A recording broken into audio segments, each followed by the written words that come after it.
Hello there, Chicago Bulls fans. My name is Aiden, and welcome back to another video. Wow, the Chicago Bulls made a trade. You know what? It's a big trade, ladies and gentlemen.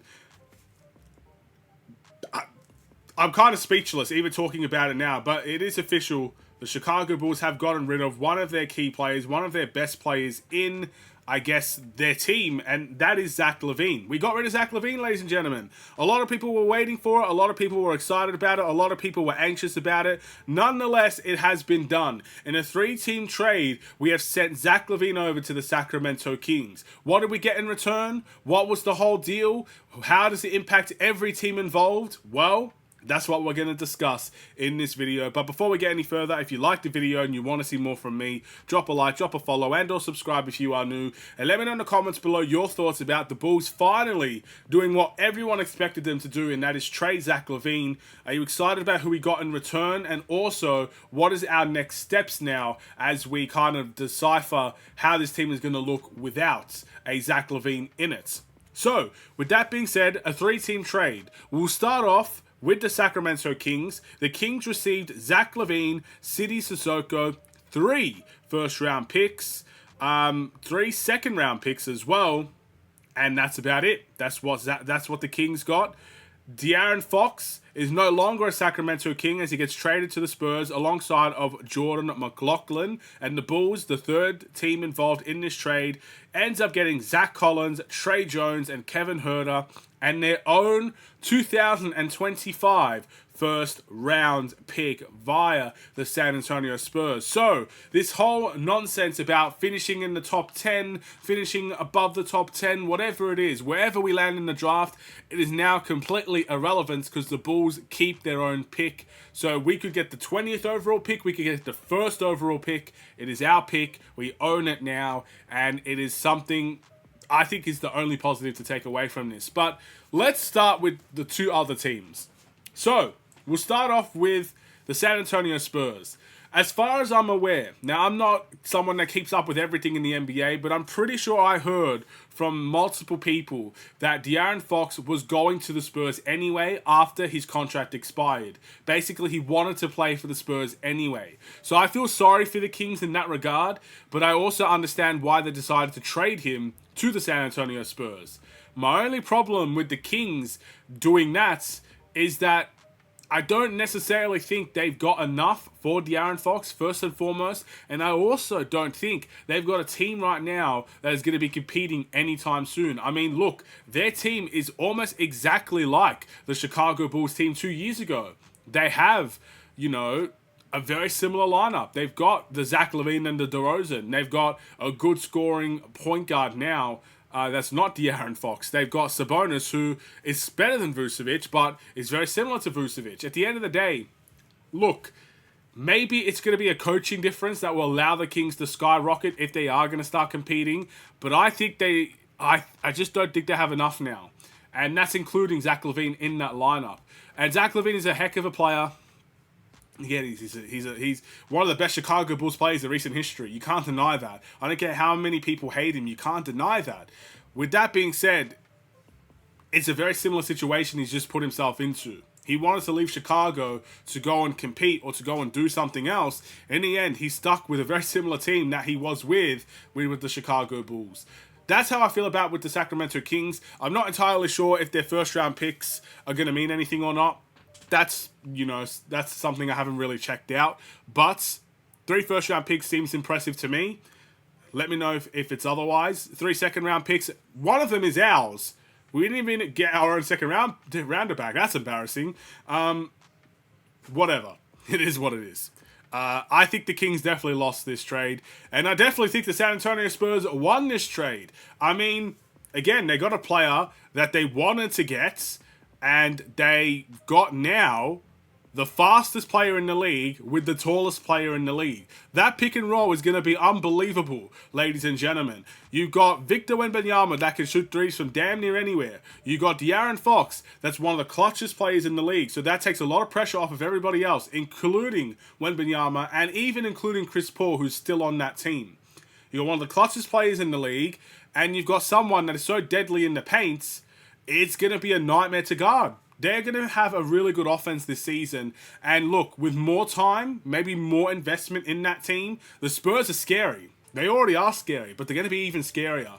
And they definitely won this trade. Hats off to the San Antonio Spurs, because it seems like every trade they pull off, they win. Maybe except for the DeMar DeRozan. I'm joking. Anyway, let's move on to the Bulls side of things, okay? Well, I think the Bulls got absolutely destroyed in this trade. With all due respect, I think the Bulls got destroyed in this trade.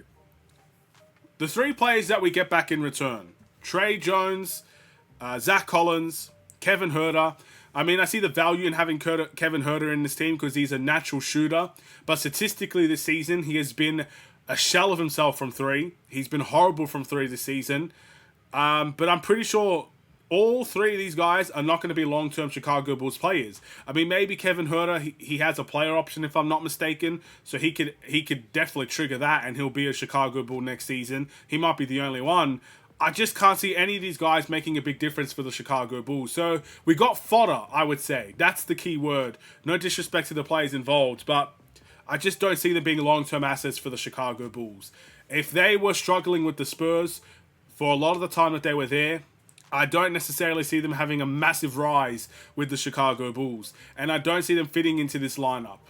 So that's how I feel. I think if anyone is going to fit in the lineup, it will be Kevin Huerter. If he could get back to his, I guess, three-point shooting quality and his natural shooting ability, if he could get back to that, he's a deadly three-point shooter. That, of course, will help the team. I'm not saying Zach Collins and Trey Jones won't play.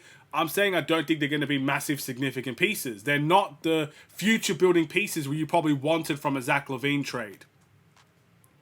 And then, obviously, our own first-round pick. This actually is the positive, but it's also the thing that hurts the most. How on earth, in this entire three-team trade, is the only pick that we get is our own pick? How is that possible? It's like the Spurs slapped us in the face and we said, you know what? Thank you very much. We just accepted it, bro. We accepted the slapping in of the face.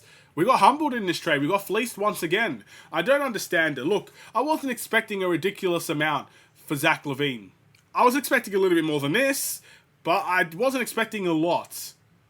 I would have at least loved a pick that wasn't ours. That would have been lovely. But again, you have to realize we had no leverage in this trade. This was too publicized for us to really have any significant leverage. Zach LaVine playing as well as he did is probably the reason why we got our first round pick back. Because he was playing that well for the Chicago Bulls this season. He was playing phenomenal. Phenomenal basketball. Should have been an all-star. I didn't even get to talk about how he got robbed, but I guess it doesn't matter now because he's no longer a Chicago Bull. I personally think this deal was not what I was expecting. And I don't think the deal helped us in almost any way. But at least it's a start. You know what? I think we're at that point where at least it's a start. I know a lot of people will be upset that we traded Zach LaVine because he's had a great season. I've checked social media. I know a lot of people are having a go at the Bulls general manager and the Bulls front office for trading away Zach LaVine at the peak of his season, really. He was really playing some good basketball. But we all knew this was coming. Being upset about it now, you should have been upset about it 2 years ago. But at the end of the day, 2 years ago, people wanted him traded. Don't flip your opinions on this, man. If you wanted him gone, you always knew he was going to come back and play well. He had a point to prove this season. So if you wanted him gone, stick by that. Just be upset that you didn't get the value that you wanted in return. And that's kind of where I am. I think I wanted more. I felt like we could have got more, and we didn't. It is what it is. We got to move on now. It's a start. It's not something I'm going to throw the toys out the pram for. I'm not going to start breaking things. I'm not going to start cussing out everybody when it comes to the Chicago Bulls. If that's what you're going to do, fine. You do you.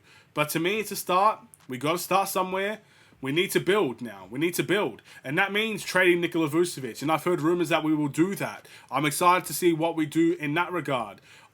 I do hope there's a player in there that we could really say this is the one we could build for the future. But if you're not going to get it from Zach, I doubt you're going to get it from Vucevic. So, we got fleeced.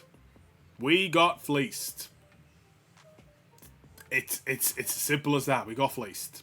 But